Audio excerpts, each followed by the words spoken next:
The Redmi Note 9, is it the best value smartphone of 2020?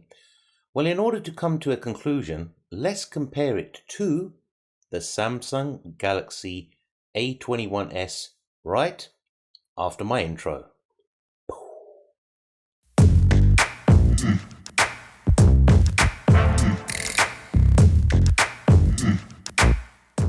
Welcome everyone, I'm Zilla, and today I'm going to take a deep dive into the Redmi Note 9 and working out how much of a bang for the buck you're actually getting.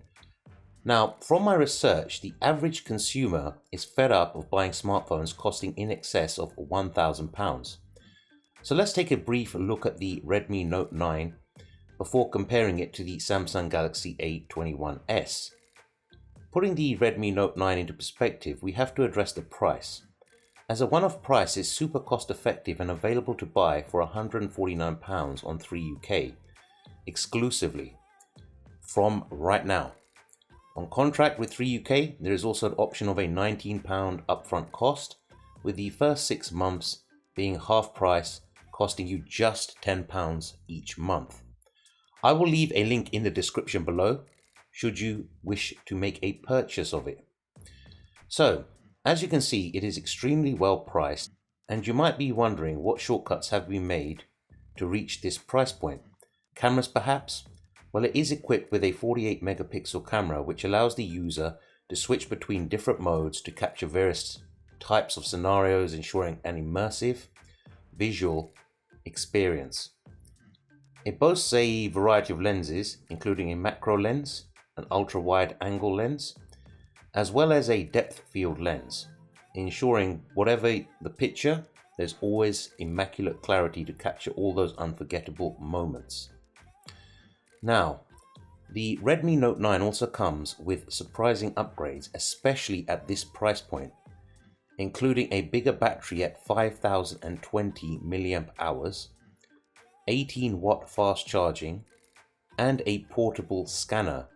So whether you love spending hours listening to music, calling your friends, or have important documents to send, the Redmi Note 9 has you covered. In order to see how much value for money the Redmi Note 9 gives you, we need to compare it to a similarly priced competitor. Now in this case, I thought the Samsung Galaxy A21s would be the perfect choice. Now firstly, obviously we have to compare the prices. The Redmi Note 9, as previously mentioned, costs only £149. However, now this is a big one. The A21s costs £30 more at £179 for the cheapest variant, which is only 32 gigs of storage and 3 gigabytes of RAM. Now some of you are going to say, well, £30 isn't that much, but when you look at the prices, how low both prices are, that's a substantial difference in price. If we're talking north of £1,000, then it's not a big difference, but at this price point, it makes a huge difference. So basically, I mean, this is a win for the Note 9 and leads us into the next battle, storage and RAM. Now, the Note 9 comes with 128 gigabytes of storage and 4 gigabytes of RAM, meaning for storage, as I said before, the A21s has only got 32 gigs of storage. Well, the Redmi Note 9 is much better value for those of us who need the extra space. And let's be honest, if you don't want to use too much cloud services, you want to be using those crisp cameras on the back, you need that extra storage, especially if you download movies. I mean, 32 gigs is nothing in this day and age, let's be honest. I mean, I think about 10 gigs of that is already used up by the A21s. Let's move on now. Let's take a look at the screens, because all you media consumers out there, this is a massive important thing.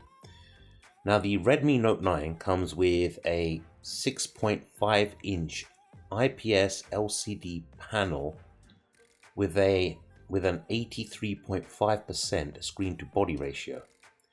Now comparing the A21s to that has a slightly smaller 6.5 inch PLS TFT screen with a lower 82.8% screen to body ratio. So not not only does the Note 9 have a superior screen technology, it also has a slightly larger screen as well. I mean, another couple of points to mention here, I would say the Redmi screen boasts Corning Gorilla Glass 5. The A21s doesn't have that. The screen on the Note 9 also has P2i waterproofing on its display. And everyone asked me this, it comes with a pre-applied screen protector, all of which are absent from Samsung's offering. And when you consider the Samsung cost £30 more, it makes you wonder. Definitely the screen on the Redmi Note 9 is a better screen. Now let's move on and look at the platform and chipsets next, because a lot of you out there will ask me this question, so I'll cover it here. The Redmi Note 9 uses a MediaTek Helio 85 running Android 10 and MIUI 12. Now the A21s comes with an Exynos 850 chipset running Android 10 with One UI 2.0. Now in day-to-day usage, I found the A21s to be very, very sluggish and it lagged like crazy. I mean, for example, the fingerprint reader on the Note 9 was way faster than the A21s on the Samsung. I mean, it'd take me to a home screen quicker. I mean, with the A21s, it just constantly felt like I had to wait until it launched an app or tried to unlock it. So for me, that was really, really annoying. And honestly, it's so sluggish, the A21s. To me, it's a deal breaker. I just would not get it just because of that chipset. But the Redmi Note 9 did a much better job and generally felt smoother and faster in everyday usage. Both devices also come with large batteries. Now the A21s comes with a 5000 mAh cell, but it's pipped to the post by the Note 9, which has a slightly larger battery at 5020 mAh.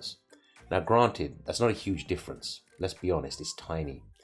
But something that needs to be considered at this point is that the Note 9 has 18 watts fast charging and the A21s only has 15 watts.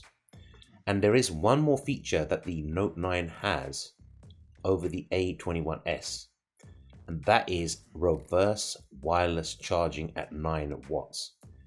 At £149, I did not think it would have that. I mean, it's got NFC. I can't find much missing on this device. So how can Samsung justify charging more? So far, bang for the buck's got to go to the Redmi Note 9. Now let's have a quick look at the cameras on both devices. It's not going to be a camera review, but it's going to be a sum up of the specs and so on. Now both have a 48 megapixel main sensor. The difference being that the Note 9 has f1.8 aperture and the A21s has f2.0 aperture. They both have 8 megapixel ultra wide lenses, a 2 megapixel macro lens and a 2 megapixel depth sensor. Now obviously, for all you selfie takers, both devices are rocking a 13 megapixel hole punch camera in their screens. Now what's surprising to me at this price point is that these are impressive specs, and when you consider the Note 9 is £30 cheaper, is mind-boggling. So let's conclude here. From what I've experienced from using the Redmi Note 9 on a daily basis, I would have to say, or I'd have to conclude, that it's the best phone on the market at under £150.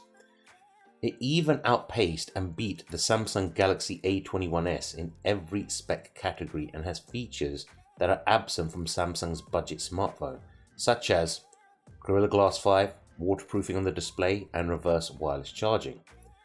Now couple that with the fact that the Note 9 didn't show any lag, whereas the A21s was almost unusable.